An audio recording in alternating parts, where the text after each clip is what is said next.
อยู่มาจับครับกูเอาขึ้นเย็นให้ไว้ชิลุดเข่าชิลุดยกไปขึ้นไม่ตอนนั้นนะมันจะเก็บเดี๋ยวเงาค่อยๆเดี๋ยวแห้งไรบนทวีค่อยๆประกอบตะปูตอกสังกะสีมาตอกก่อนใส่มาดูได้เลยเป็นมาลองจำเจาะพระคอนไปเอาก่อนปิดตัวนั้นแล้วก็เดี๋ยวแห้งโคตรโอเคละนี่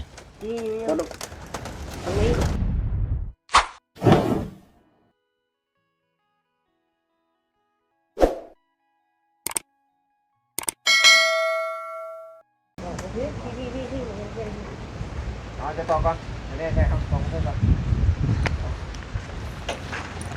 มาพี่น้องเลยตัดภาพในบาทนี้เนาะพี่เด้อพี่น้องเด้อเฮือนของน้อง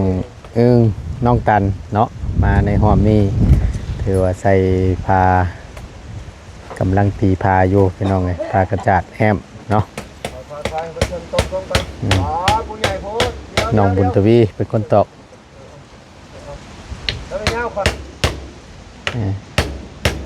เอามันแม่นเด้อหลุดจับขอไม่ก่อนเ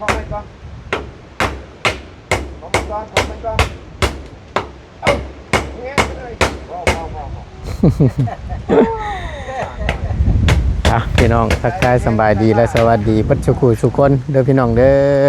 กราบสบายดีบัดชุกุสุคนมาทางด้านดังนี่ก็ถือว่าเรียบร้อยเนาะ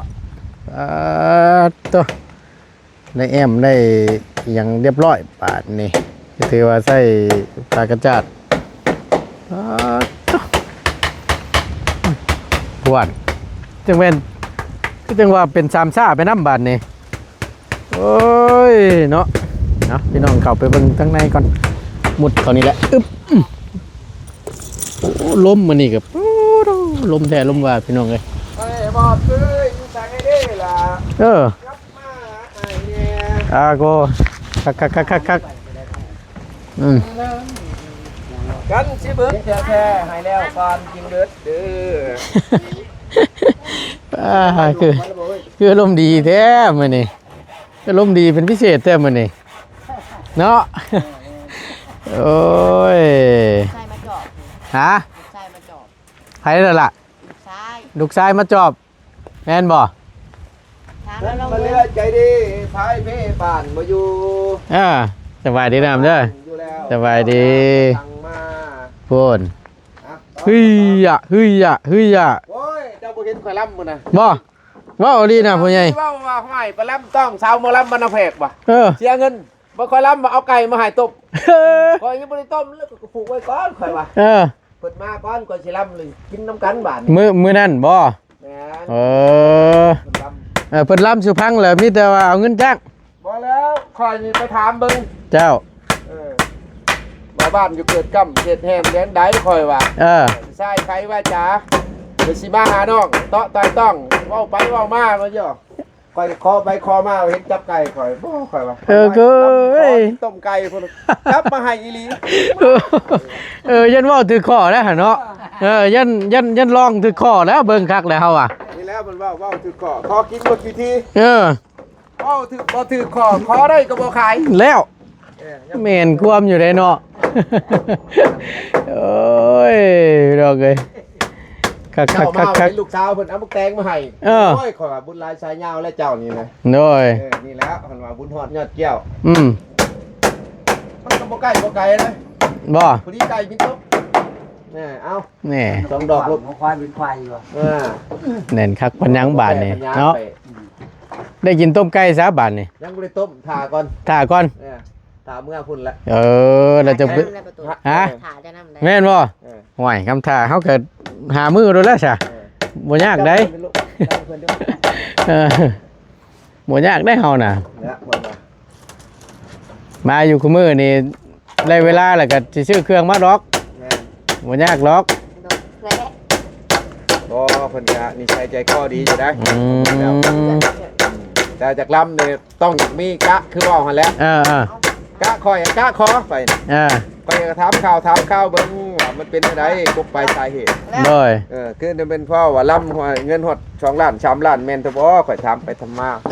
โอ้เจ้าบ่ล่ำดีล่ำม่วนล่ำดังบ่ข่อยว่า โดย ข่อยมาเตาะต่อยต้องมึงสิได้บ่ได้แล้วว่าถามมีลูกมีผัวบ่ได้ผัวไปหาเงินแต่ว่าล่ำบ่ผิดบ่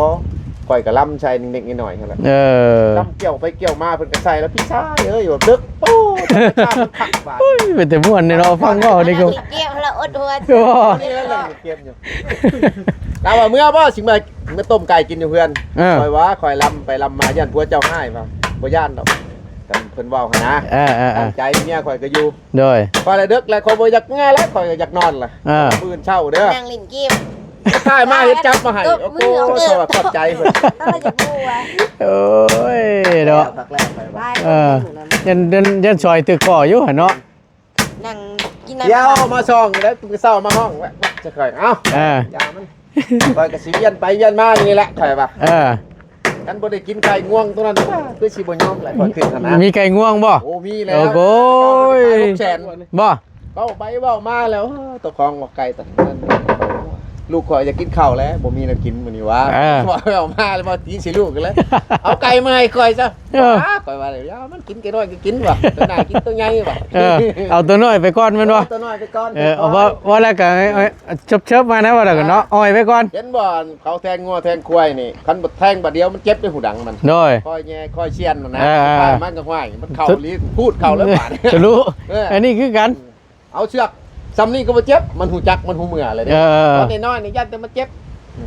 อันนี้คือกันเนาะ แม่น โอ้ยคักฉันแนวนั้นเนาะ เอา โอ้ยเนาะใช่คือเห็นนั่นมออันนั้นบ่ใส่ฟ้ามาดิดนำบ่แม่มาแซวแล้วก็เมื่อก็ให้พ่อแม่กินฮอด เนาะพอดีทั้งน้องบี้พี่น้องไอ้พาน้องสายฟ้ามาดิดน้ำอ้ายว่าซั่นอ้ายพ่ออยู่ทางเข้ามาน่ะอยู่วังเงินเพิ่นขายพวกหมักแตงบางอย่างนะพ่ออยู่นั่นแหละเมื่อแล้วบ่เมื่อแล้วว่าซั่นกอดแอวป้อมเมื่อเอ้ยคือบ่อยู่ทำไมนั่นว่ะบ่มีผู้เผาว่าซั่นมีผู้เผาเฮือนว่าซั่น แท้แล้วทำไมนี่ตัดนี่ เอาเนาะก็กำลังอันนั้นพี่น้องเอ้ยใส่ผ้า ห่อลงเลย ห่อลงเลยมีลูกตุกลูกติงเตรียมพร้อมเนาะน้ำยังนั่งหน่อยน้ำต้มนึกว่าน้ำมันเป๊ปซี่นะ สาวนักเรียนร้องเพลงจักก็เพลงยังคุณน้องคอยกระตบมือคอยบังดอกตบมือตบไปตบมาเพิ่นกับโป้ขักได้เสียงคนดีเลย บ่ เอาเห็นเลยนะ เห็นอะไร เอาเห็นส่งมึงได้ปัดปองเขาลิ้น เจ้าก็ เก ช ม อบคือกัน ส่งให้เอาลิ้นเกมนำส่งมึงนำ ช่องผู้ชายห้องเพลงน่ะ ส่งมึงภาษาไหน อ๋อช่องผู้สร้างบ่คักจันนั่น ช่องน้องเพื่อน เอ้าผู้นึงก็15เนาะผู้นึงก็13ผู้นึงก็10ผู้นึงก็9มันก็ผู้นี้แล้วเป็นไงเป็นน้องบาดเป็นอ้ายน้องแต่ว่ายิง2ชาย2ก็บ่เป็นหยังเพราะว่าตอดทนเรียนนำกันการนำเรียนนี่แหละเป็นตัวสำคัญนะ แนวมันแหละตัวนี้นะแอน ไป แนวมันตัวนี้ นี่แหละสายท่านี่แหละ คือสิพ่ออยู่ดอกเนาะปลากระจงกระจาดนี่ก็ได้ เจ้าพ่อเด้ อ๋อ ตัดทวนขังนะ แอมทวนน้ำเนแล้วก็มาแอมบ่ตัวนี้กะ ทำบางไรบ่ไรก่อน โอ้ แอม ไม่ มอบเขาก็สิยังบ่ไหลอยู่ ไม่มอบเดือจักเสียน ว่าเพิ่นเอาได้ตัวนี้มาก็สั่งลูกหมัดเอง มันหมูนี่เองไม่สิบาทตลาดแน่บ่เรื่องอะไร โดย มันบ่พอจังเสริมน้ำหลัง เนาะ มันก็กินก่อนรวมกันเปลี่ยน ใช้ผ้าใช้หยังแล้วแล้วก็แม่นใช้อันบานประตูแล้วบัดนี้เนาะ เจ้าของคนกับบริยูนี่เป็นน้องๆนะเพื่อเขาเห็ดไปก่อนบ่ยันบ่ถูกใจเพื่อนน้ำ โดย เบียดตัวนี้มันถึงอยู่ตัวเบียดทั้งนั้นแหละ ทั้งหน้านั่นบ่ ติ่งเขาก็สิใช้ทั้งหน้าของคนใดมัน โอ้ แล้วแก้วตัวนี้ละสีเห็ดเท่นะล่อคอไว้ขนาดบางเถื่อเขาก็ถูดไปถูดมาให้มันไหลบนเห็ดแน่เบียดมันจังงานทำจังเดิน โดย เจ้าก็บ่อยากผ่างานหั่นนะ แม่นแหละ เราก็ผ่าเราว่าแม่มันหันบ่ได้ คันใดขนาดแล้วคอยสิสังเกตว่าแม่คันใดครับมีจักแมทคอยเฮ็ดคอกคอยเห็น เด้ ต้ บ่ น ไล่ นั้น มาเลย เขาก็สิขอเบิ่งว่าไม่ขนาดต้องขอเขา โดย แต่ว่าเขาพาไปมันโกนเราเมื่อยนะเราก็ เด้บ่ตูน ตัดจนเมื่อยใหม่พาไปนี่ก็บ่ได้ว่านอยู่จนได้เคียง แล้ว เด้บ่ไล่มาเลย ใช่ล่ะ ปรับมา โอ้ยเนาะจังเวียน มาเลยดิ ตัดตัวนี้แล้ว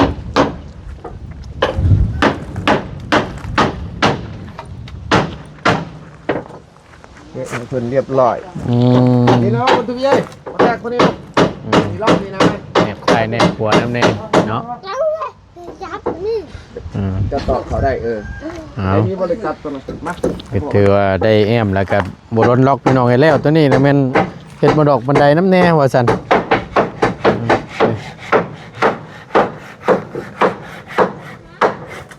นี่ก่อนที่จะลงว่าตีมาดู ก็เฮ็ดนี่ละเราว่าสิหยังก็บ่เทคานบ่หรือว่าจังใดยังมุมนี่แน่ทางนี้ยังบ่ได้เข้าเนาะ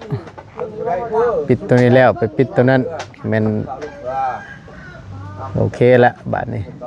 ได้ช่องดอกกับพ่อ เรื่องยาวเห็นอยู่เรื่อง เบิ่งย่างเบิ่งอ้อมๆฮอบเพื่อนก่อนพี่น้องให้ทาง FC เพิ่นได้รับเบิ่งรับชมนํกันอีกรอบหนึงเนาะในช่องของบ่ตูนเองพี่น้องไกลเดี๋ยวจังหน่อยก่อนสิขึ้นอันถึงไหลนั่นสิขึ้นอยู่นี้เป็นไปนี่ มาเบิ่งทะเลเดียวมึงดูเลย บ่ตูนชื่อแตงโมมาอยู่พี่น้องเอ้ยหมากหนึงเดี๋ยวสิไว้ให้ทางอีหลาเพิ่นพาสู่กันกิน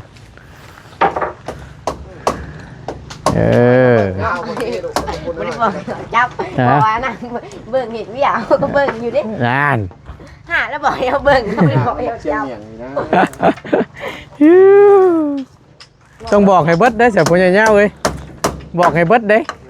อ่า บอกว่าเบิ่งเห็นวิวเขาก็เบิ่ง มันสินอนเผาอยู่บ่บอกเพชรเคยเบิ่งคักแล้ว กันว่าเขาว่าไปบ่ไปลิ้นก็ลิ้นเดี๋ยวขอขึ้นเดี๋ยวเอาขึ้นมัน บอกว่าเบิ่งเห็นวิวเขาก็เบิ่งซื่อๆนี่แหละจับบอกให้เขาจับนั่นล่ะ เกาะมือพระเจ้าได้เด็กเอาผ้ากระจาดเอามาขึ้นมาไว้ โอเค เขาก็จับไว้ เนี่ยสิก็อุ่นแล้วบาดนี้ เกิดเด้อมาก่อนเด้อ เฮ้ยไม่อันนี้เรียกทุนนี้ไปดู ไม่เห็นมอบนี่บ่ไม่แนบนี้ใช้บ่อไล่แปลงได้ฉะ ได้อยู่ ยังบ่ทันมาบ่ มาไป อื นี่ครับ แผ่นนั้นก่อนบ่ยังเดือดตัวนี้ที่ไม่อันนี้ติบ่พอดอกใส่อืม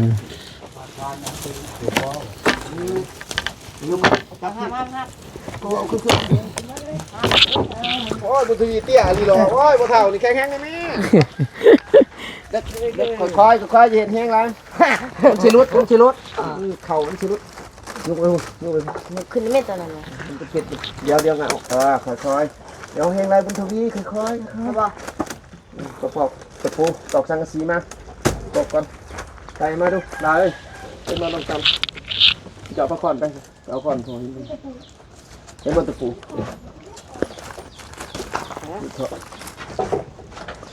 นี่คอนนี่มาตอกปอกคอนนี่รถนี่นี่ใช้คอนเครื่องมันไปอยู่ตรงไหนคอนนะ ก้อนตีเนี่ยเอาไป ไม่ก่อน คนเตี้ยนี่มาห้องนะ ตอกไปก่อนเจียงเนี่ยคอยเดี๋ยวเอาเครื่องมัน ยึดไว้ก่อนแล้วจังค่อยไม่แนบเนาะ มันได้ตรงก่อน ให้มันได้ฉากได้อย่างมุมเพิ่นก่อน เอาตรงเครื่องพุ่นบังก่อนเอาตรงกลางฟันนี่กลางบ่ได้บ่ไม่นี่ตะปูได้แบบตะปูได้เป็นตะปูได้ข้อเขาจะเจอบุญนี้บ่ได้ตะปูแม่ตัวเป็นแม่มันต้องเป็นแม่เด้อตะปูเป็นแม่จังหวะยืนทรงพายกันเบิ่งบางทีเป็นตัวแม่มีอยู่นะทรงพายนะ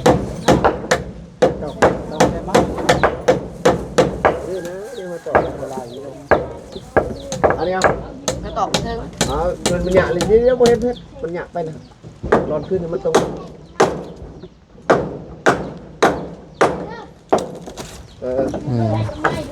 นี่เห็นมองมัน โอ้ตู้ดำค่ะ สุดลีที่เอ้ย เรียนเขามันจะ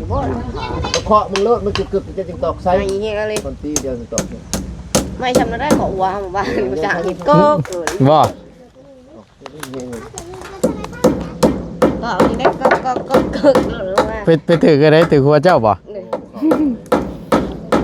สำเนียงนี่ก็เราว่า โน่ไปบ่ ฮะ หัวโน่ไป นี่ คือเบิดดอก กุกหล่นเลย ไปคุดยัง เช้ามันนั่นก็เลือดดังอักโอ้ย นี่ไม่ตอนนี้ประตูนี่ ใจ นี่ตอนนี้ โอ้ จับนี่เรากุกหล่นลงมากุกหล่นมันเองเลยเล่ากับบูฮูเล่ากับบูฮู กุกหล่น นึกว่าถึงได้อื่นผู้ได้เนาะ นี่ไม่ตอนนั้นเลย โอ้ย ตอกแล้วไปมาตีพอแล้วว่าพอตีแล้ว อ่า มันอยู่ในนี้ตอกปักไม่ต้องใช่เพราะว่าพอเฮ็ดบ่ นี่ถ้าก็ตอกแล้วนี่ตอกตัวนี้นะครับกุกยังจับลงมาแล้วก็ยางออกกุกลงมาบ้า มึนไปเลยเตียวไปติ มึนเลยอ่ะวัน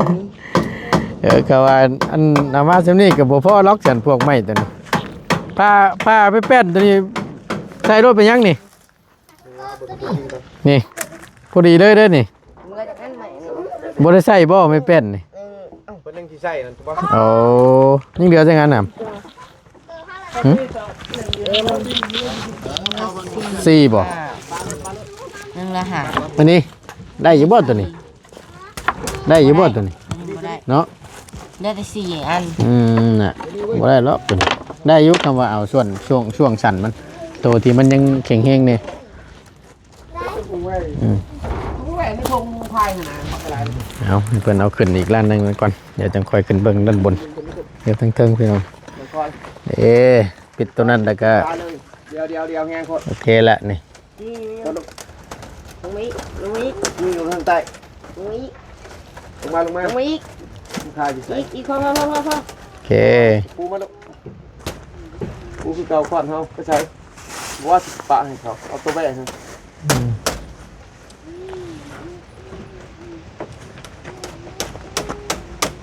กำเดี๋ยวจับก่อนเอาลองเป็น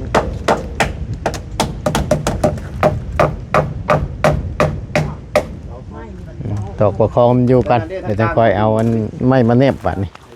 ไปเดี๋ยวขึ้นเบิ้งทั้งๆก่อนพี่น้องเอ้ยอึ๊บตากระจัด1 2 3 4 5 6 เข้ากันนี่ แผ่น มีชุกก็ใส่ว่า อึ๊บ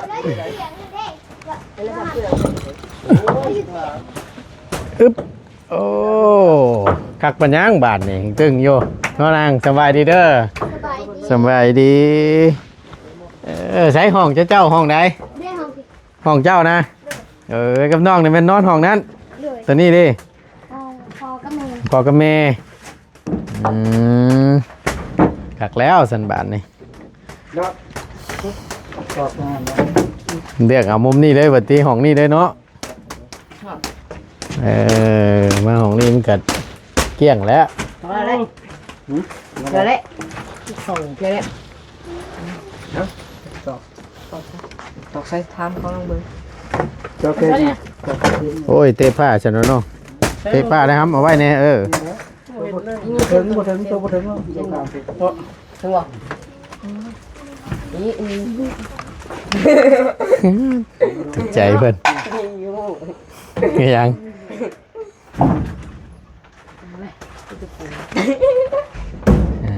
เอาแต่ว่านั่นก็ไปนี่เป็นปิดทวนมันเนาะ ต้องก็ทำถึง ตรงนี้สิเป็นอันนั้นกี่เก่ากับย่างมื้อนี่โอ้คักแล้วต้มเป็ดสุดแล้วต้มเป็ดนะเบิดแล้วบ่ฮะโอ้กินแล้วก็อีหลีน่ะก็ใจไปเบิ่งดูนะเบิ่งหั่นต้มเป็ดว่าซั่นพี่น้องเอ้ย ให้น้องกัน อืม ที่กระตัน เฮ็ดกระตันเฮ็ดเดือดแปลงพร้อมปาดโถ่คักกะลีซะนี่โอ้ยเนาะไม้บันไดเพิ่นก็คักกะลีนี่ อึ๊บ